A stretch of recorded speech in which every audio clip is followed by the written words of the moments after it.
Good morning. Welcome to Simpleng Hardin. Sa totoo lang, di naman morning ngayon eh. Afternoon na.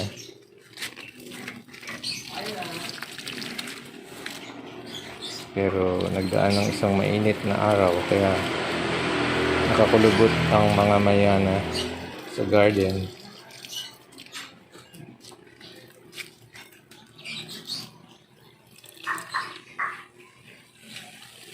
So baka nagtataka kayo kung bakit ako yung nagsasalita.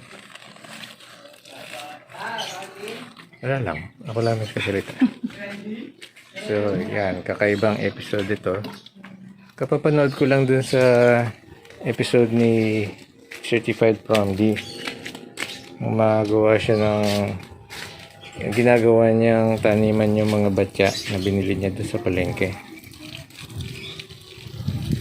So, nakakatawa naman dahil yung savings niya doon niya nilagay para sa makagamitan para sa kanyang garden. So mabuti may space siya doon dahil napapaligiran yung kanyang kubo ng lupa. Kami limited lang space. Ito lang sa bandang harap.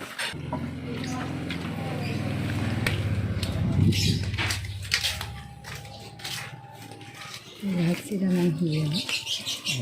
Napakainit ng panahon niya. Kaya kailangan diligan yung mga Mayana kasi matakaw sila sa tubig. One of those days. Para naman ng bago. Ito ang binigay ni Ate Flora ng Flora's Flower Shop. Hoya. Nakakain siya, no? Yung red malunggay. Mamaya tawag lang sa kanya. So guys, doon sa mga nakakaalam, pwede bang kainin yung red malunggay? Yung red malunggay, alam niyo, yung malunggay na kulay red. Sa saan ba yan? Ito oh, red malunggay. Nakakain ba yan? So sabihin niyo sa akin kung nakakain kasi gugulayin ko. Malulusogin sa area yan. Bakit kaya? Dahil siguro, ano doon yung humidity. Diba? Siguro mas humid doon. Dito bilad sa araw eh. Dito sa area ko. Dito malulusog. Bilad nga sa araw dito. Doon. And doon. Ito dito medyo. Medyo. Bilad. Bilad sa araw dito. Hirap yata sila Mayana sa sobrang init. Oo, hirap pa. Tingnan nyo yung nangyari. We've already watered this, pero look at what happened. Look. Poor Mayanas. This is what happens to Coleus plants in the Philippines during summer. That is why we have to water twice a day. They'll wither if you don't water. See? Look. Especially if there's a strong wind, this is what happens. They bend and they curl up. So summer is not the best time for Coleus plants in the Philippines. Yeah, look. See, that's the effect of heat. Too much heat. Almost 40 degrees at noon or afternoon. Fortunately, the others don't seem to have been too much affected by the heat. What's that?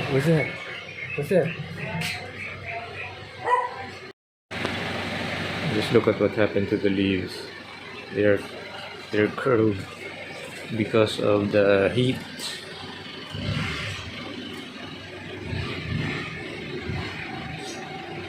Look at what we did to this giant pothos. We cut it here so that it will die, but it's still alive up there. See, we can't have this giant pothos plant climbing over the roof of our neighbor. That's why we have to cut it, and so we did. So that's the effect of the heat. Too much heat. And look, it's still limp, but it will recover. All it needs is just a bucket of water, and that's it. It will return to normal in just an hour. And so will these, in spite of how they look right now. Hey, take a look at this. This is interesting. You see the new leaves of this croton plant? See, they produce leaf extensions.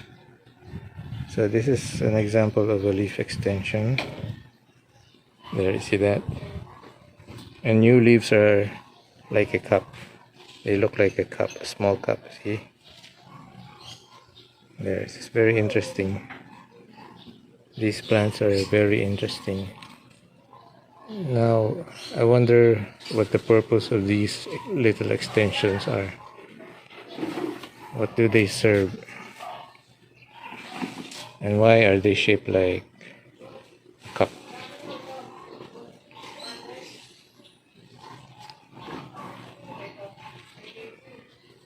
So lots of leaf extensions.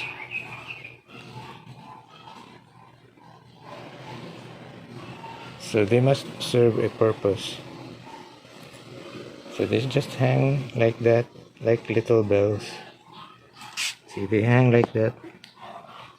So I suppose if water comes down here, they would flow down here and drop to the ground.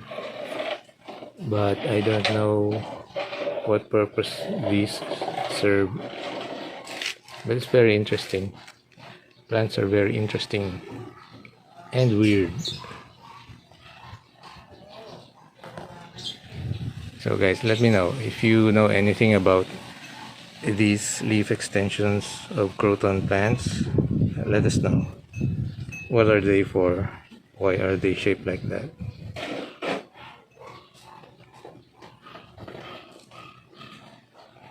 Alright, so you've seen the effect of heat on our Coleus plants.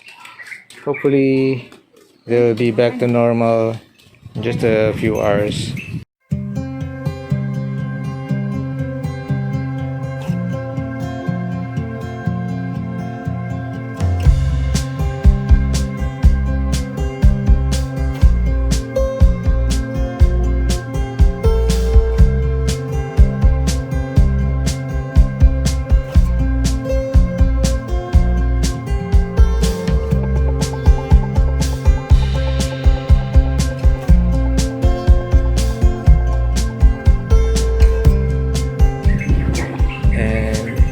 Yeah, you'll be seeing more of our Mayana plants.